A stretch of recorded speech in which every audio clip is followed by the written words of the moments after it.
अस्सलाम वालेकुम and welcome to sports flow HBL PSL special powered by Telenor. आज HBL PSL के 11वें एडिशन में मैच नंबर 23 खेला गया पेशावर ज़ल्मी और क्वेटा ग्लैडिएटर्स के दरमियान, और पेशावर ज़ल्मी ने वन साइडेड अंदाज में ये मैच अपने नाम किया। It was a convenient win for Peshawar Zalmi. They riding high on the confidence that they have, winning streak उनकी बरकरार है। इवन दो आज उनकी टीम में चेंजेस हुई, दो बॉलर जिन पर रिलाय कर रहे थे वो नहीं थे, दो यंग पाकिस्तानी बॉलर्स को खिलाया और उन्होंने कतई डिसअपॉइंट नहीं किया। इनफैक्ट काफ़ी इंप्रेस किया दोनों, मोहम्मद बासित अली ने और अली रज़ा ने भी। अली रज़ा इनफैक्ट बड़ी अच्छी पेस के साथ बॉल कर रहे थे। इवेंचुअली आज पेशावर ज़ल्मी ने 8 विकेटों से ये मैच अपने नाम किया। 19वें ओवर में गेम ओवर हो गया था, which tells you how easily Peshawar one this match. और सारा क्रेडिट जाता है आज बाबर आजम की 51 गेंदों पर 71 रन की इनिंग्स को लेके चले। आज एंकर्स रोल भी प्ले किया और साथ साथ अपने स्ट्रोक्स भी खेलते रहे। There were small partnerships in the middle as well. Here is how things went down. Hasan Nawaz ने आज क्वेटा ग्लैडिएटर्स के लिए 37 रन की इनिंग्स खेली। When it matters he could not carry on. Rilee Rossouw got out early, 26 run उन्होंने बनाए। फाजिल नाफे again got going but disappointing once again से 20 रन बना सके। बट तारीफ बनती है यहाँ पर सुफियान मुकीम की, जिन्होंने एक बार फिर 3 विकेट्स हासिल की 25 रन के एवज। मोहम्मद बासित अली आज डेब्यू कर रहे थे पेशावर ज़ल्मी के लिए और उन्होंने 3 विकेट्स हासिल की 36 रन के एवज। इफ्तिखार अहमद ने 1 विकेट हासिल की। जवाब में बाबर आजम के 71, मोहम्मद हारिस के 35 और कुसल मेंडिस के 21 रन। डिस्पाइट द फैक्ट कि कुसल मेंडिस आज जल्दी आउट हो गए थे, उसके बावजूद पेशावर ज़ल्मी के लिए बाबर आजम क्रीज पर रहे और मेक श्योर किया कि वो अपनी टीम को मैच जिताएं। एक बार फिर क्वेटा ग्लैडिएटर्स की बॉलिंग लाइनअप में ज़्यादा इंप्रेसिव एक्शन नज़र आया नहीं। राइट देन, एक्सपर्ट फ्रेंड के लिए आज हमारे साथ मौजूद है पाकिस्तान के साबिक कप्तान और टेस्ट क्रिकेटर राशिद लतीफ़ साहब। टेस्ट क्रिकेटर अहमद शहजाद ने हमें ज्वाइन किया हुआ। Senior sports journalist program score के एंकर पर्सन सैयद याहिया हुसैनी हमारे साथ मौजूद हैं। राशिद भाई, क्वेटा के फेलियर की तो हम आगे चल के बात करेंगे, लेकिन सबसे पहले जैसे कि मैं यंगस्टर्स को बड़ा क्लोजली फॉलो करता हूं और जब भी कोई यंगस्टर आता है तो मुझे बड़ी खुशी होती है। मोहम्मद बासित और अली रज़ा दोनों खेले, आज एक एक करके दोनों पे बात कर लेते हैं। कैसे लगे मोहम्मद बासित आपको? अभी नेशनल लेवल पे T20 हो रहा था, उसमें भी उन्होंने विकेट्स ली थी, वहीं से स्पॉट हुए और फिर यहाँ पर आए। अच्छा लेफ्ट आर्म स्पिन पेसर है और भावल नगर से ताल्लुक है। भावलपुर कम क्रिकेट खेलती है T20, इसलिए इस एज में आके कुछ चंद मैचेज हैं इनके, 7-8 मैचेज होंगे। इकॉनमी रेट 6+ है, ज़्यादा नहीं है, 7 नहीं है इनका, और 8-10 विकेट्स हैं इनकी। इनकी जो खुसूसियत है अभी नज़र नहीं आई होगी इसमें, इनकी वाइड यॉर्कर है, डेथ ओवर में वाइड यॉर्कर बहुत अच्छी है और न्यू बॉल भी सही कर लेते हैं। लेकिन न्यू बॉल पे कभी कंट्रोल होता है कभी नहीं किसी बॉलर को, लेकिन आपकी जो प्रैक्टिस होती है वाइड यॉर्कर, जो कि बहुत इंपॉर्टेंट है। अच्छा देखिए, पेशावर ज़ल्मी की जो बेंच स्ट्रेंथ है वो मजबूत बहुत ज़्यादा है। नाहिद राना नहीं है, शरफुल नहीं है, लेकिन उन्हें 2 यंगर अपने प्लेयर्स को खिलाया।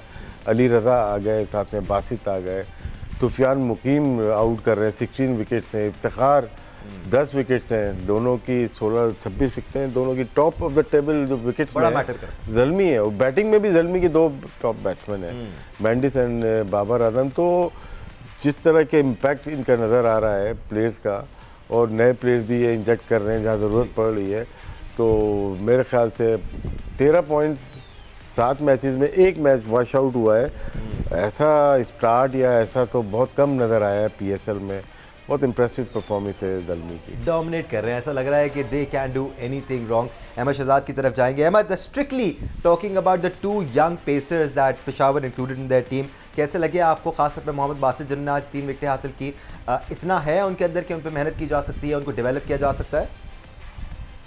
जी बिल्कुल, अगर वो यहाँ पे आके PSL के अंदर खेल रहे हैं और डिलीवर कर रहे हैं तो इसका मतलब है उनके अंदर है। अदरवाइज तो अगर नहीं होता तो वो आज भी परफॉर्मेंस ना करते। फिर आप देखें कि अली रज़ा की हम बड़े अरसे से भी बात करते रह रहे हैं, ये ऐसे प्लेयर्स हैं जिन पे काम होने वाला है। आप इन पे काम करते जाएंगे, इनको और ज्यादा एक्सपीरियंस देते जाएंगे, इनको खिलाते जाएंगे, तो आप देखेंगे कि फ्यूचर के अंदर 1 आधे साल के अंदर ये बहुत ज्यादा बेहतर हो जाएंगे। जिस तरह बड़ी बात की हमने अली रज़ा की कि इसको बहुत सारे हमने प्लेयर्स देखे हैं जो इनके आधे भी नहीं थे, उनको पाकिस्तान टीम के अंदर रखा गया, इनको वहां क्रिकेट खेलना सिखाई गई। ठीक, तो ये तो बने बनाए और पाकिस्तान को जरूरत है, तो व्हाई नॉट हिम।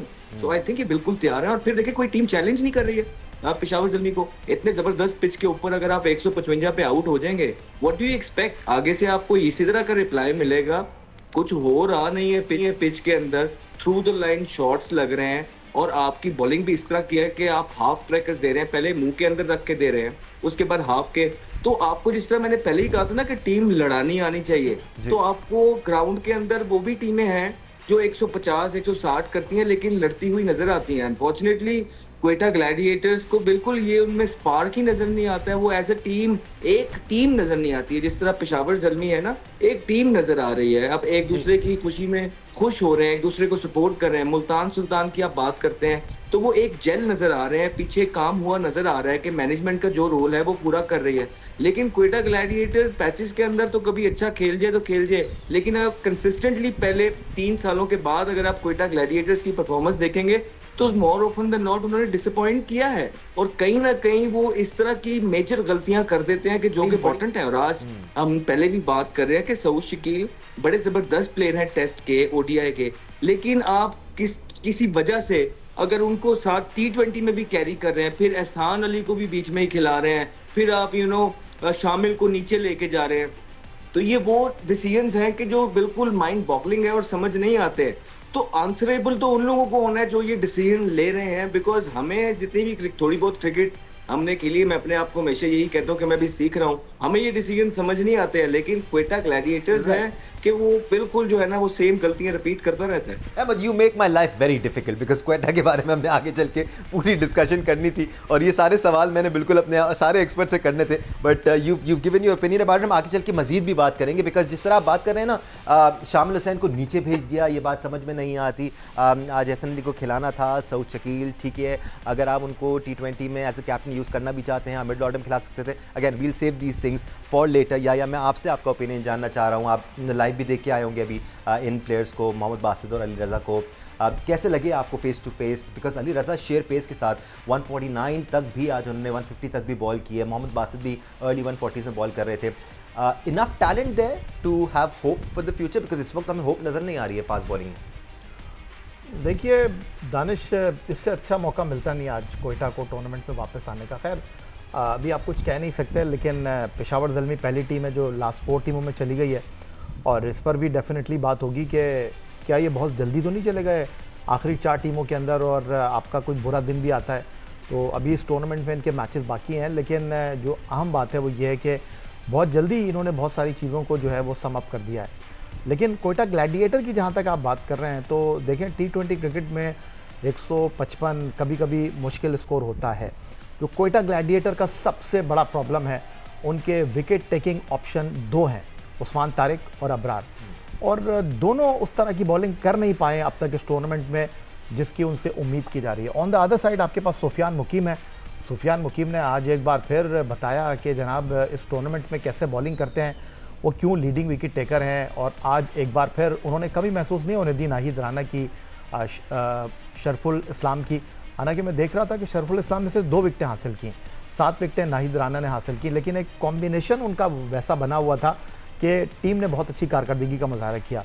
लेकिन आपको यहाँ पर इफ्तिखार अहमद को नज़रअंदाज नहीं कर सकते। एक बार फिर उन्होंने पहले 7 ओवर में अपने 4 ओवर का कोटा पूरा किया और सिर्फ 18 रन उन्होंने दिए। और जो सबसे बड़ा प्रॉब्लम है, अहमद अभी बात कर रहे थे सऊद शकील की, आज सऊद शकील के बल्ले पर बॉल आ रहा था, बहुत अच्छा खेल रहे थे, लेकिन आज राहिल रोसो ने कौन सा रन लिया समझ नहीं आया। आज वो अपना PSL का मैच नंबर 100 खेल रहे थे और बगैर देखे वो दौड़ते चले गए और सऊद शकील जो रन्स कर रहे थे, स्कोर बोर्ड चला रहे थे, उनको वापस जाना पड़ा। बिल्कुल अहमद की बात से मैं इत्तेफाक करता हूँ कि आज जो चेंजेस की, 4 चेंजेस कोयटा ग्लैडिएटर ने की, शामिल हुसैन को आप नीचे लेकर चले गए, एहसान खान को आप लेकर आए, वो डिलीवर नहीं कर सके। तो उसके बाद राशिद भाई के मौजूदगी में मैं चाहूँगा कि इस पर आप ज़रूर बात करें कि ख्वाजा नाफे विकेटों के पीछे हैं, लेकिन वो पहली अटैम्प्ट में बॉल ही नहीं पकड़ पा रहे हैं। तो इसका सही जवाब तो राशिद लतीफ़ी दे सकते हैं। ज़बरदस्ती के विकेट कीपर है वो, बेसिकली उनको बड़ी मुश्किल से विकेट कीपर बनाने की कोशिश की जा रही। तो राशिद भाई, मैं आई थिंक आइडिया ड्रॉप कर देता हूँ अली रज़ा और मोहम्मद बासित के बारे में बात करने का। मैं आ जाता हूँ क्वेटा पे, because that's what we are talking about right now repeatedly. तो क्वेटा पे ही बात कर लेते हैं। राशिद भाई, ये इशू है कि एक सेटल ओपनिंग बैटर शामिल हुसैन की सूरत में आपके पास, जिसने डिलीवर करके दिया आपको, आप उसको नीचे पुश डाउन करते हैं, एहसन अली को खिलाते हैं, सऊद को भी नीचे खिला सकते थे। Danish, through out the PSL अगर देखें, हिस्ट्री देखें, जहाँ पे पैनिक हुआ है, 2-3 मैचेस हारे हैं, पूरा बैटिंग ऑर्डर चेंज हो जाता है। अगर मैं 6 करोड़ लगा रहा हूँ नाफे के ऊपर, तो इसका मतलब है उसकी बैटिंग रिवॉल्व करेगी मेरी कोयटा की उसके ऊपर। कभी हमने उनको 4 नंबर खिलाया, कभी 3 नंबर, कभी ओपन भी कराया, फिर हम नंबर 6 पे ले गए। इसका मतलब है कि आप मेंटली तौर पे तैयार नहीं थे कि हमारी टीम क्या खेलेगी। जब आप टीम बनाते हैं ना, 2 सीनियर प्लेयर रखते हैं। आपके पास रायली रोसो था ऐसा, लेकिन लास्ट ईयर से देखें उसकी फॉर्म नहीं आई हुई। रायली रोसो अगर फ्लॉप होता है तो आपके पास नीचे एक ऐसा बैट्समैन होना चाहिए एक्सपीरियंस, जो टीम को लेके चले। इनके प्लेयर्स बहुत अच्छे हैं। शामिल हुसैन यंग प्लेयर है, हसन नवाज यंग प्लेयर है, नाफे यंग प्लेयर है, और भी अगर लिस्ट अगर आप देखते हैं तो इनके पास काफ़ी यंग प्लेयर्स के। लेकिन वहीं पे आके जहाँ पे एक्सपीरियंस प्लेयर की ज़रूरत है, मिसिंग है इनके पास, जो कि लगता यही है। और जो बैटिंग ऑर्डर चेंज हो रहा है, ये अब हम पाकिस्तान टीम के साथ मैच करते हैं, ये बैटिंग ऑर्डर के साथ। हसन नवाज यहीं पे 4 नंबर रन करना शुरू हुआ था, तो हमने क्या किया, ह्यूम किया कि ये नंबर 4 का अच्छा प्लेयर है। ठीक है, जो अच्छा मॉडर्न डे क्रिकेट का प्लेयर होता है वो अपने आप को एडजस्ट कर लेता है, अडाप्ट करता है। हसन नवाज ने किया, लेकिन क्या वो मिडिल ऑर्डर ही हो गया। ये गलती पाकिस्तान टीम की नहीं थी, फ्रेंचाइज की गलती थी। और यहीं पे हम बहुत सारे प्लेयर आजमाते हैं, जो जिस नंबर पे कर जाता है उसको हम बोलते हैं इसी नंबर का प्लेयर है। नहीं, ऐसा नहीं होता, जिसकी वजह से प्लेयर सबके पास अच्छे हैं। ये अगर 6-7 प्लेयर इनकी बैटिंग कर रहे हैं, बहुत अच्छी टीम है, यंग प्लेयर भी है और थोड़ा सा सऊद शकील भी साथ में है, तो इनकी बैटिंग लाइनअप तो अच्छी है, लेकिन गलत यूज़ किया जा रहा है। कभी कभार रिसोर्सेज आपके पास तमाम टीम के पास, मैं दोपहर वाले शो में भी ये बात की थी, आपके पास इक्वल है रिसोर्सेज, आप इस्तेमाल कैसे कर रहे हैं। ज़ल्मी का यही है कि उनके पास जो बेंच स्ट्रेंथ है ना, कि फ़र्ज़ करें कि पिंडीज का ले लें या कलंदर्स का ले लें, क्योंकि कुछ प्लेयर्स हमें लेते 8-9 करोड़ स्पेंड करने पड़ गए। ज़ल्मी ने ये गलती नहीं की, उन्होंने वो थोड़ा आधे प्राइस में, क्योंकि सेकंड राउंड में गए जब प्लेयर के प्राइस कम हो गए थे, तो वो पैसा उन्होंने अपनी बेंच स्ट्रेंथ पे लगाया। इसलिए नाहिद राना नहीं होता तो बासित को खिलाया, बासित नहीं होगा तो अली रज़ा खेलेगा, खुर्रम शहजाद भी इनके पास है, तो 6-7 फास्ट बॉलर रखे, तो शायद उनकी प्लानिंग जो हम समझते थे कि यार ये ऑक्शन में प्लेयर नहीं उठा रहे, बिल्कुल आधी टीमें बन गई हैं, नहीं उठा रहे, लेकिन उनकी आज देखें तो उनकी स्ट्रेटजी बहुत कामयाब है। एब्सोल्युटली, आई रियली होप कि अली रज़ा को मज़ीद मौके मिले, बिकॉज वो एक ऐसा लड़का है जिसमें पोटेंशियल नज़र आता है और फिर कॉन्फिडेंस की ज़रूरत है। हसन नवाज़ की बात होनी ज़रूरी है यहाँ पर अहमद, बिकॉज शायद वाहिद रे ऑफ होप है ये क्वेटा ग्लैडिएटर्स के लिए। अभी तक मुनासिब बैटिंग की है इन्होंने क्वेटा ग्लैडिएटर्स के लिए। अगेन फ्लोट कर रहे हैं, ये भी उनको भी सेटल होने का मौका नहीं मिल रहा है। रिगार्डलेस ऑफ दैट फैक्ट जिम्मेदारी लेने की कोशिश कर रहे हैं। बहुत दफ़ा ऐसा हुआ है अब तक इस PSL में कि विकेटें गिर जाती हैं, प्रेशर आया हुआ होता है, वहाँ पर वो अपने आप को संभालते हैं, फिर इनिंग्स खेलते हैं। So there is enough in Hasan Nawaz as well कि आप आगे की तरफ देख सकते हैं उनको लेकर। नहीं, वो 2 ही तो प्लेयर्स हैं जो परफॉर्मेंस कर रहे हैं, आप उनको इतना अंडर प्रेशर कर रहे हैं, उन्हीं से सारी चीजें एक्सपेक्ट कर रहे हैं, तो ऐसा नहीं हो पाएगा। शामिल ने पहले 2 मैचों में इतना अच्छा खेल के दिया है, ठीक है, उसकी 1-2 इनिंगें ऊपर नीचे हुई हैं, तो भाई वो और भी आपके पास इतने प्लेयर हैं जो कुछ नहीं कर रहे हैं, आप उनको हिलाएं चुलाएं, आप उसको क्यों बेचारे को हिला रहे हैं। फ्यूचर है, अभी पाकिस्तान की तरफ से खेल रहा है, उसको ग्रूम करना है, उसने आपकी तरफ से परफॉर्मेंस की है, तो आप उसको नीचे। फिर हसन नवाज जो है आपकी तरफ से परफॉर्मेंस कर रहा है, अच्छे फिनिशिंग टच दे रहा है, आपकी टीम को निकाल, हर मैच में वो नहीं करेगा। आपने जिनको बाकियों को भी पैसे दे के खरीदा है ना, जरा 2 सवाल कप्तान से भी होने बनते हैं कि ये क्या रनिंग हो रही है, ठीक है, ये कितना कैजुअली खेला जा रहा है। फिर 155 स्कोर जहां 200 वाली पिच के ऊपर आप करके आप अपने बॉलरों से ये एक्सपेक्ट करेंगे कि ये डिफेंड करेंगे, नहीं, you asking too much from them. नहीं, रियलिटी ये है कि बॉलर अपना काम करेंगे, बैट्समैन अपना। बैटिंग पहले थी, कम से कम 200-190 स्कोर लगाते तो बॉलर के पास कुशन होता। ये इतने फ्लैट पिचेस हैं, बॉल टू बॉल, इतने सामने प्लेयर जो है वो फॉर्म के अंदर है। बाबर आजम जबरदस्त फॉर्म के अंदर है, मेंडिस जबरदस्त फॉर्म के अंदर है। जब आप उनको बॉल टू बॉल टारगेट देंगे तो वो तो आराम से बगैर कोई चांस लिए, और फिर आपकी बॉलिंग में भी इतना थ्रेट, जोसेफ पे और दूसरे पे जो है वो नाम मैं भूल रहा हूँ, वो फास्ट बॉलर उनका क्या नाम, सॉरी, उन पे आपने इतना पैसा इन्वेस्ट किया है, तो वो आपको करके नहीं दे रहे हैं। बेसिकली आपने उन पे अपना बहुत बजट लगाया है, लेकिन हर मैच के अंदर जोसेफ का अलजारी जोसेफ आप देख लें, वो आके उनको पिटाई होती है, पहला बॉल तो वो इस तरह लूजनर करते हैं जिस तरह स्वाप का काम है। तो अभी तक वो जो होता है ना कि मैनेजमेंट या टीम जो है वो बैठ के कोई प्लानिंग करे, कोई इस तरह की प्लानिंग जो नजर आए, जो टीम है वो बबल उनके अंदर नजर आए, एक जेल नजर आए, कुछ नहीं। इन्होंने प्लानिंग की भी तो क्या की, जो परफॉर्मर थे उन्हीं के नंबर के साथ छेड़छाड़ कर दी, तो you putting extra pressure on them. और फिर आपके पास जो 2 मेन बॉलर हैं आपके, खाली वो नहीं है, आपने सबसे ज्यादा पैसे तो जो है ना फास्ट बॉलर्स पे लगाए हुए हैं, जो कि अल्जारी है और वो दूसरा है टॉम है। तो उनसे भी तो आप देखें ना कि वो क्या परफॉर्मेंस कर रहे हैं। So all in all I would say कि अंदर आप कप्तान की तरफ से भी देखेंगे तो बिल्कुल फड़क नजर नहीं आ रही है, टीम लड़ते हुए नजर नहीं आ रही है। फिर आप इनकी फास्ट बॉलिंग भी देखेंगे तो वो भी बिलो पार। स्पिनर जो 2 बड़े नाम है वो भी, उनको भी वो टारगेट नहीं मिल रहे जिसपे अपना जादू चला सके। और अगर हम एक्सपेक्ट करेंगे कि वो आके 3-3 4-4 आउट कर देंगे इस पिच के ऊपर, नहीं। हाँ, अगर बैट्समैन रिस्क ले रहे हैं तो फिर तो इनके चांस हैं, लेकिन उसके लिए आपको वो टोटल स्कोर बोर्ड पे लगाना है जिसके लिए बैट्समैन रिस्क लें। अभी इट वाज टू इजी, जिस फॉर्म के अंदर पेशावर ज़ल्मी था, it was a very easy chess for them, easily done. या होता है टाइम्स लीग क्रिकेट में खास तौर पे, क्या आपकी अच्छी लीग नहीं चल रही होती है, आपने 4 ही पॉइंट्स हासिल किए हुए हैं, आज आपने टोटल भी अच्छा नहीं लगाया, लेकिन जब आप फील्ड पे आते हैं with the ball in hand, at least वो एनर्जी लेवल्स नज़र आने चाहिए, ड्रूपी शोल्डर्स नज़र नहीं आने चाहिए। लेकिन आज इनिंग्स के आगाज़ से ही बहुत डल नज़र आई क्वेटा ग्लैडिएटर्स की टीम। क्या ये परफॉर्मेंसेस की वजह से है ऐसा, या फिर बिलीफ ख़त्म हो गया है क्वेटा में एज अ टीम? दानिश, मुझे तो आज बड़ी उम्मीद थी कि क्वेटा जो है वो बाउंस बैक करेगा। जिस तरह लास्ट मैच में मैंने आपसे बात की थी, अहमद को मैंने कहा था कि देखिएगा पेशावर ज़ल्मी जो है वो किस तरह पलट कर जवाब देगा, तो उम्मीद थी आज। लेकिन जो आज चेंजेस की क्वेटा ग्लैडिएटर ने, वो बिल्कुल भी समझ नहीं आई। शामिल हुसैन जो आपको रन्स करके दे रहा था, आप उसको नीचे लेकर चले गए। अब उनकी टीम है, प्लानिंग हो सकती है, अपनी जगह चीज़ें हैं, लेकिन फिर दोबारा से मैं वही बात करूंगा कि जो रनिंग बिटवीन द विकेट है और फिर पार्टनरशिप लगी और पार्टनरशिप ब्रेक हो गई और उसके बाद जिम्मेदारी लेते हुए खिलाड़ी नज़र नहीं आए। ये तो 155 का जो टारगेट था, ये तो टेलर मेड सिचुएशन थी बाबर आजम के लिए। और फिर हारिस ने जिस तरह आकर जो है वो गोलाबारी की है, उसके बाद चीज़ें आसान हो गई। कहीं कोयटा की टीम 150 के लिए आपको लड़ती हुई दिखाई नज़र आई ही नहीं। फिर मैं दोबारा से वही बात करूंगा कि स्टॉक बॉलर नहीं है, उस्मान तारिक हो गए या अबरार हो गए। अगर अहमद ये कहते हैं कि जी इस स्कोर को वो डिफेंड नहीं कर सकते, तो फिर सुफियान मुकीम तो बहुत पीछे है ना इनसे। वो तो हर ओवर में आपको विकेट लेकर दे रहे हैं, वो तो हर ओवर में विकेट लेकर दे रहे हैं Danish.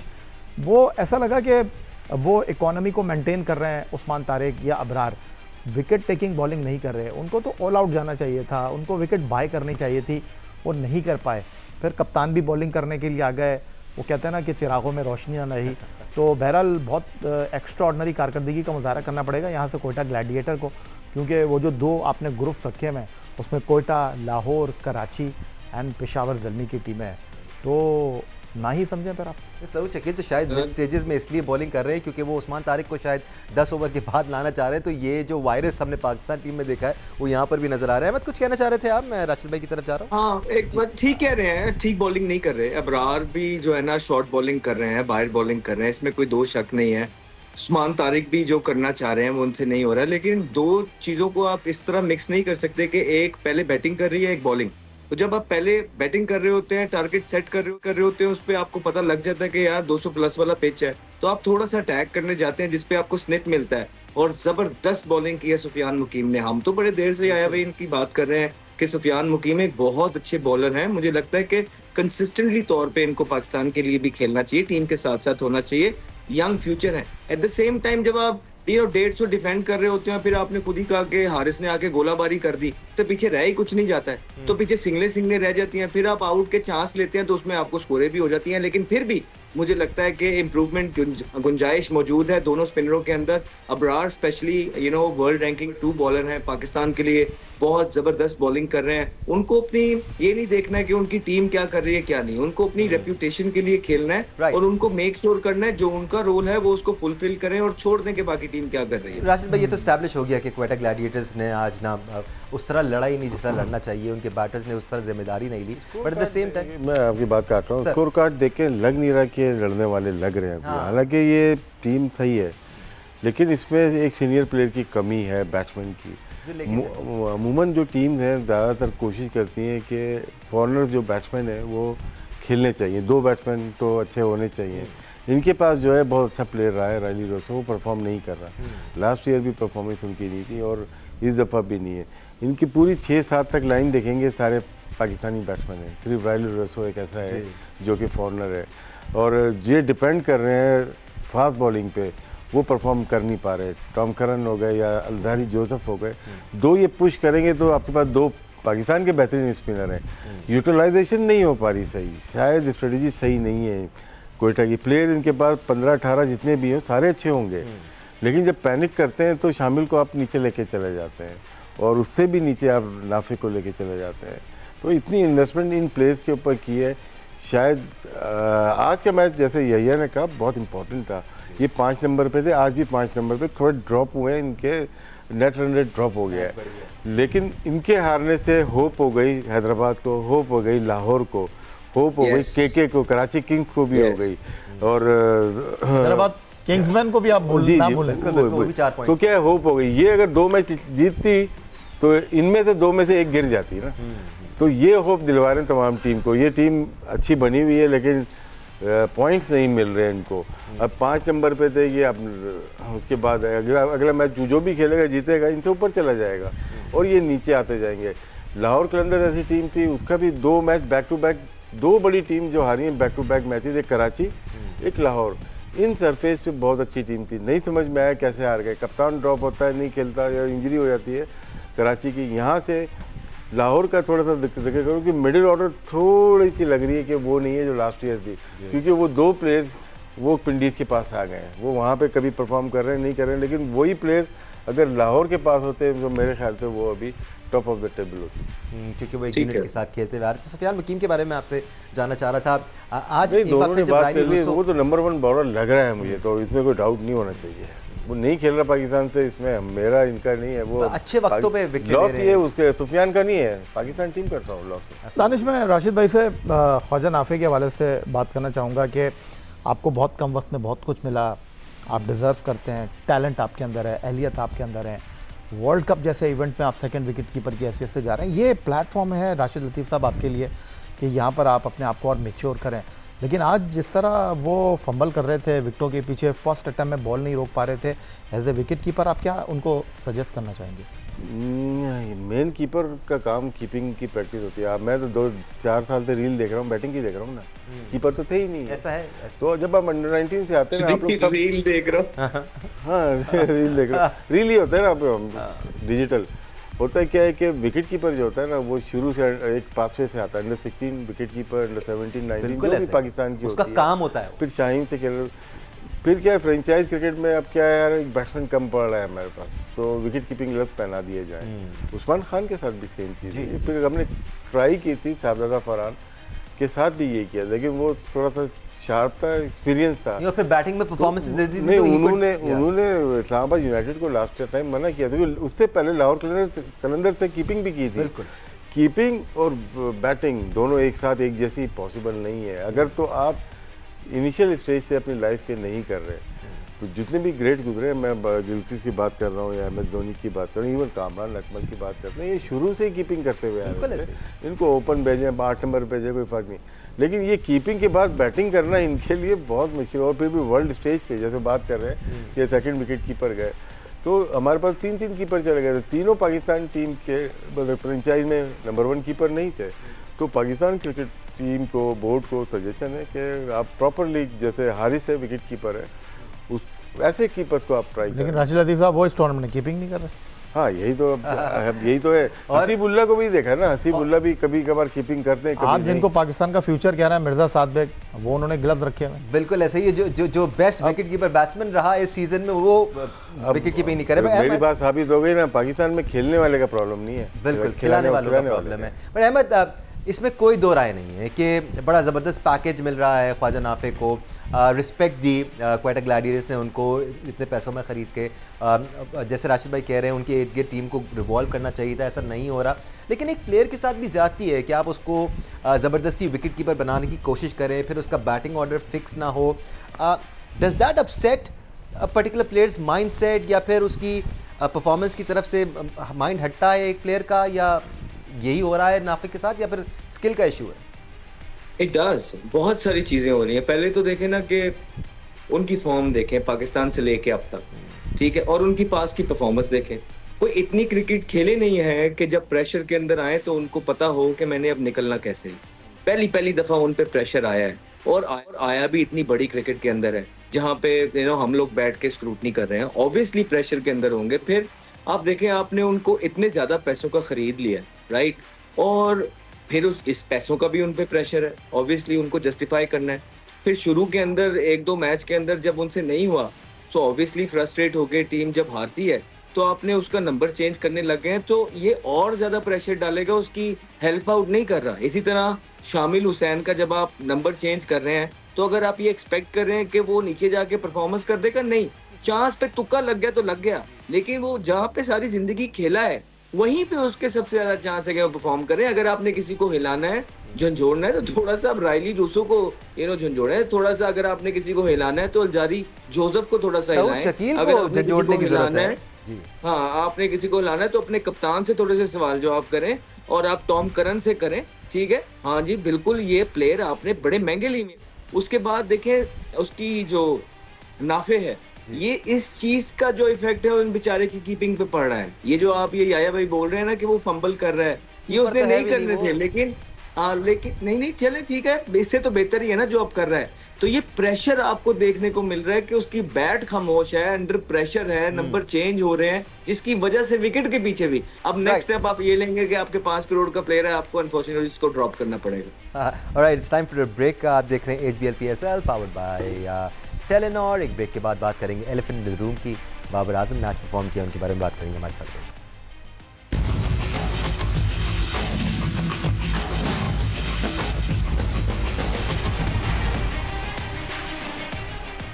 Welcome back once again to sports flow HBL PSL special powered by Telenor. आज जिसके हम बात कर रहे हैं, पेशावर ने 8 विकेटों से कामयाबी हासिल की क्वेटा ग्लैडिएटर्स के अगेंस्ट, और इसमें कलीदी किरदार अदा किया पेशावर ज़ल्मी कप्तान बाबर आजम ने, जिन्होंने 51 गेंदों पर 71 रन की इनिंग्स खेली। राशिद भाई, अच्छी इनिंग्स थी आज, 10 चौके लगाए, 139.22 के स्ट्राइक रेट से बाबर आजम खेले। और आप यही एक्सपेक्ट करते हैं एक सीनियर बैट्समैन से कि वो लेके चले अपनी टीम को? नहीं, उनको अच्छा मौका मिला कि 155 चेज कर रहा है और सामने आपके हार, आइडियल सिचुएशन थी। और ये देखें, मौका आप जाने नहीं दे रहे। अब ये एक आगे पहले भी मौका मिलता था, लेकिन क्या है, उसमें आउट हो जाते थे। इसमें पावर प्ले में 5-6 बाउंड्री मार देते थे पहले। अब ये दूर से मारते थे, बॉटम से करके दूर से मारते थे। जब आपने टाइम करना शुरू हो गए तो बेहतर लग रहा है। अभी प्रेशर इतना पड़ा नहीं, टीम अच्छा कर रही है, सब कोई आपके साथ सपोर्ट सिस्टम है ना, ठीक है ना। आपकी पीक चल रहा है टूर्नामेंट के शुरू से अब तक, ये पीक पे आए हैं। इनको बुरा टाइम आया ही नहीं अभी तक, और आना भी नहीं चाहिए। कोई टीम है कि अच्छा चल रही है, लेकिन इन 3-4 टीम में से किसी ना किसी का पीक टाइम आएगा। जैसे लाहौर कलंदर्स हो गई, या हैदराबाद हो गई है, या आप दूसरे मुल्तान सुल्तान, इनका भी पार्शली आया है ना। कभी लगातार 4 मैच जीतने का जिसका आ गया वो तो टूर्नामेंट ही ले जाएगा ना। तो बाकी पेशावर को आ गया, उन्होंने अपनी पीक पे जा चुकी है। बाकी 3-4 जो बड़ी टीम है इसमें, उनका पीक आना ज़रूरी है। वो देखना है वो हैंडल कैसे करती है पेशावर। लेकिन अभी तक पेशावर की परफॉर्मेंस और मुल्तान सुल्तान की जो अप्रोच, वो अच्छी लग रही है इस टूर्नामेंट में थ्रू आउट।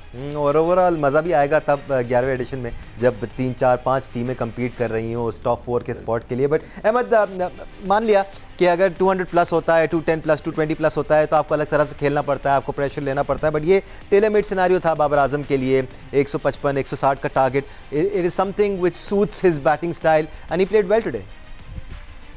जी, ना सिर्फ इस मैच के अंदर, देखिए वो अच्छा खेल रहे हैं थ्रू आउट इस टूर्नामेंट के अंदर। और बिल्कुल ये ठीक बात है कि क्योंकि एज अ कैप्टन वो जीत भी रहे हैं, तो वहां से भी उनको कॉन्फिडेंस मिलता है, ठीक है। और फिर कुछ ऑपोजिशन भी उनकी हेल्प कर रही है, 150 के टोटल बना के जो 225 वाला पिच होता है। और इस पे एक अच्छी बात की है कि पहले भी उनको ये सिचुएशंस मिल रही थी, लेकिन वो उसको कैपिटलाइज नहीं कर रहे थे, वो he was throwing it away. But now in this tournament वो उसको थ्रो नहीं कर रहे हैं, मेक श्योर कर रहे हैं कि अगर उनके हाथ में चीजें आई हैं उसको लंबा लेके चले। बीच में कुछ इनिंग्स इस तरह की भी हैं कि जिसपे वो बहुत ज्यादा स्लो खेल गए, जिस तरह 40 बॉलों पे 43 बॉलों पे 40 या 40 बॉलों पे 43। नो, ये उनकी क्लास नहीं है। इतने मैचेस जितने वो खेल गए हैं पाकिस्तान की, उन्होंने कप्तानी की हुई है, अब उनको ना स्टेप अप करना है। अब उनको यंगस्टर्स के लिए एक रोल मॉडल बनना है। आज की इनिंग बहुत जबरदस्त इनिंग थी, सेकंड खेल रहे थे, उन्होंने 155 चेस करना था। मेंडिस के साथ उनकी अच्छी पार्टनरशिप, हारिस ने आके ऊपर से चीजें वैसी आसान कर दी थी, तो उनके लिए तो टेलर मेड जिस तरह आप कह रहे हैं। और फिर इन पिचेस पे इस तरह की बॉलिंग के अगेंस्ट, लाइक ये तो बहुत ही कोई बैड लक चल रही हो तो इंसान आउट हो जाए, and he made the full use of it. आज उन्होंने अपना 100वां 50 किया है T20 के अंदर अलॉन्ग विद 11 सेंचुरीज।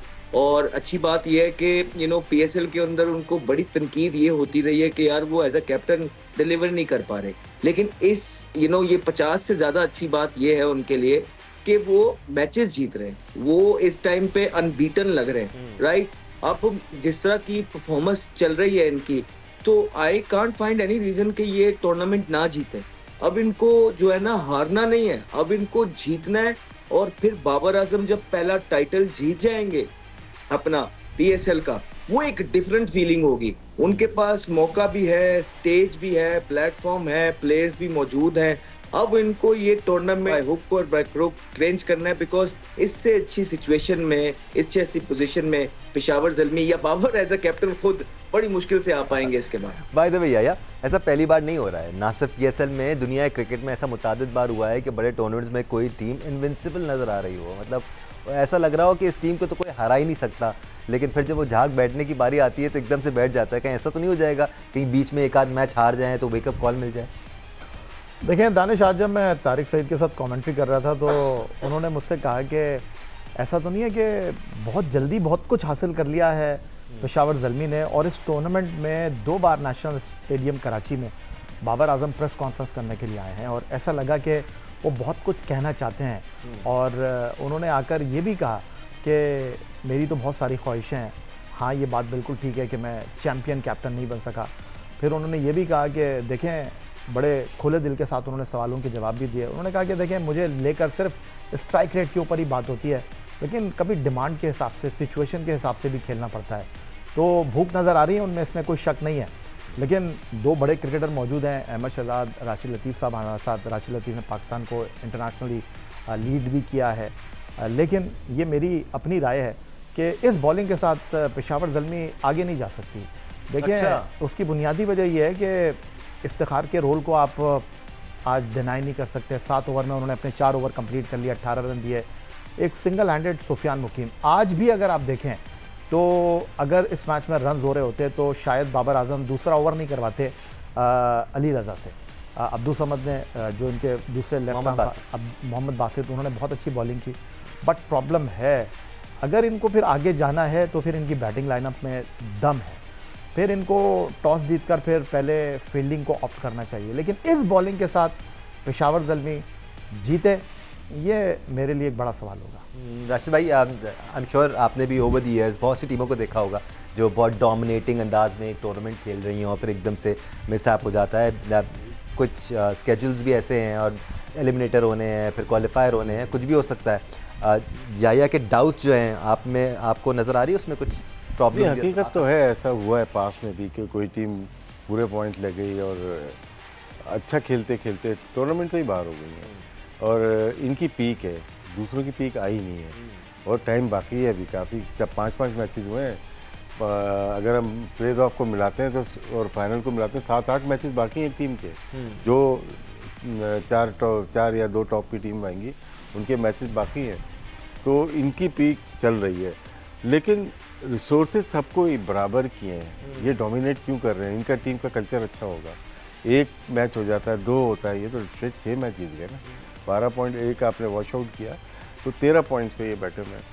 होता क्या है कि जब फ्रेंचाइज क्रिकेट में बहुत बिग नेम होते हैं आपकी टीम को चलाने के लिए, उसमें फिर एक हेड होना चाहिए जो उसका आखिरी फैसला होना चाहिए।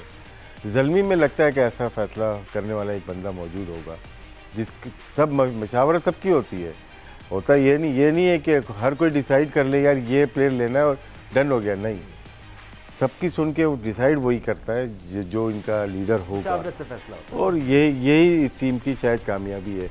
दूसरी टीम में लगता है ऐसा है कि मैं भी बहुत सारे डिसीजन मेकर हैं जिसमें गलतियां के चांसेस ज़्यादा हो जाते हैं। और ज़ल्मी नो डाउट इस वक्त नंबर 1 है, लेकिन मुझे ऐसा लगता है यह कि बात बिल्कुल ठीक है, किसी और टीम की पीक आएगी वो इस टूर्नामेंट को जीत सकता है। एक चीज़ ऐड कर दूँ दानिश में जी, देखें, अगर तो लाहौर कलंदर आखिरी 4 टीमों में गई तो मुस्तफिद उनके पास भी नहीं है। श्रीलंका को उन्होंने अपनी टीम में लिया है। और देखें, अभी पीक की बात कर रहे हैं बार बार राशिद लतीफ़ साहब, अभी इस टूर्नामेंट में सिकंदर रज़ा ने पीक पर आकर परफॉर्म किया नहीं है। जो मिडल ऑर्डर में आप एक चीज़ उनके अंदर महसूस कर रहे हैं। फिर हारिस रऊफ़ अब तक इस टूर्नामेंट में उन्होंने अपना कलर शो किया नहीं है, लेकिन अब लाहौर कलंदर के पास पीछे मुड़कर देखने का मौका है नहीं। वो इस वीकेंड के ऊपर बैक टू बैक मैच खेल रहे हैं, 4 से 5 दिन के आराम के बाद सैटरडे को भी खेल रहे हैं, संडे को भी खेल रहे हैं, और दोनों मैच उनको जीतना ज़रूरी है। उसके बाद वो फ्लाई करेंगे लाहौर के लिए। लेकिन ये सारी चीज़ें अपनी जगह, लेकिन इस टूर्नामेंट में जो क्रिकेट मुल्तान सुल्तान की टीम खेल रही है, उन्होंने जनाब सारे बॉक्सेस को टिक किया है। वो जीते हैं नहीं जीते हैं, क्रिकेट उन्होंने बहुत अच्छी खेली, स्पिरिट के साथ खेल रहे हैं। कल बाय द वे 2 मैचेस खेले जाने वाले हैं। हैदराबाद किंग्समैन और रावलपिंडीज के दरमियान कल दिन का पहला मैच खेला जाएगा, और दूसरे मैच में इस्लामाबाद यूनाइटेड और कराची किंग्स आमने सामने होंगे। सो 2 वेरी गुड मैचेस। हम पीक की बात कर रहे हैं तो हैदराबाद किंग्समैन की टीम का जो आगाज़ है PSL 11 का वो इतना अच्छा नहीं रहा था, बट अब ऐसा लग रहा है कि all the pieces are falling into place and things are settling down. Batsman को अंदाज़ा हो रहा है कि अब उन्होंने किस तरह खेलना है, कहाँ खेलना है, बॉलर्स अपना रोल प्ले कर रहे हैं। So it's going to be a good match Ahmad. Hyderabad Kingsmen versus Rawalpindiz. Rawalpindi struggle कर रही है, we would want them to win one match, उनके अंदर भी थोड़ा कॉन्फिडेंस आए, लीग और जाग जाएगी हमारे लिए एटलीस्ट। मैं देखना चाहूंगा कि कुछ बड़े डिसीजन ले पिंडीज की टीम, मसलन क्योंकि लीग के अंदर जो है आप इसी वन गो के साथ नहीं जा सकते हैं। आपको रिजवान के साथ कुछ ना कुछ तो करना है, या तो आपने उनका नंबर चेंज करना है, या तो आपने जो है ना कप्तानी का देखना है, विकेट कीपिंग के ग्लव्स किसी और को दिखाने हैं, बिकॉज उनकी फॉर्म नहीं है। और जब उनकी फॉर्म नहीं है, उनसे टीम हैंडल नहीं हो रही ग्राउंड के अंदर। अच्छी खासी टीम है, पहले 5 में से 5 मैच हारना, हमें समझ नहीं आती है इस चीज की। ठीक है, अब वल्लाह आलम वहाँ पे क्या हालात और वाकयात है, लेकिन मैं चाहूंगा कि उनकी टीम में बड़ी चेंजेस हों कल के मैच में, फिर ही कोई बात बनेगी। अदरवाइज सेम लोगों के साथ बगैर कुछ चेंज किए अंडर प्रेशर होंगे सारे, बॉडी लैंग्वेज गिरी होगी, तो अगर स्टार्ट में ही उनको पंच पड़ गया तो फिर ऐसी टीम फिर उठ नहीं पाती है। ठीक है, अगर तो मुझे लग रहा है, फीलिंग है कि कुछ बड़े चेंजेस एक्सपेक्ट किए जा सकते हैं। शायद कल के मैच के अंदर ग्लव्स जो है शायद किसी और को पहनते हुए देख लें, और शायद कप्तानी और ओपन किसी और को करते हुए देख लें। कुछ लगना चाहिए कि हाँ यार पिंडी कुछ ट्राई कर रहा है। राशिद भाई, इस किस्म की लीग में एक ऐसा फ्रेंड भी होता है कि आप बोलते हो यार we have nothing to lose, and that's where Rawalpindiz are at the moment. They have nothing to lose, they can afford to experiment. क्या कुछ बड़ी तब्दीलियां हो सकती हैं? क्या इस तरह सोच भी रहा है कैंप? सोचना चाहिए कि किस तरह से बैटिंग पहले शुरू हुई 2 मैचेस में अगर हम देखते हैं क्लिक की है। और वही जो लाहौर कलंदर की बात की को मैं कनेक्ट करता हूँ सिकंदर रजा की। जी सिकंदर रजा के नीचे 2 प्लेयर आते थे, डैरिल मिचेल एंड बिलिंग, वो मिसिंग है, तो सिकंदर को ऊपर जाना चाहिए। मैं ये समझता हूँ।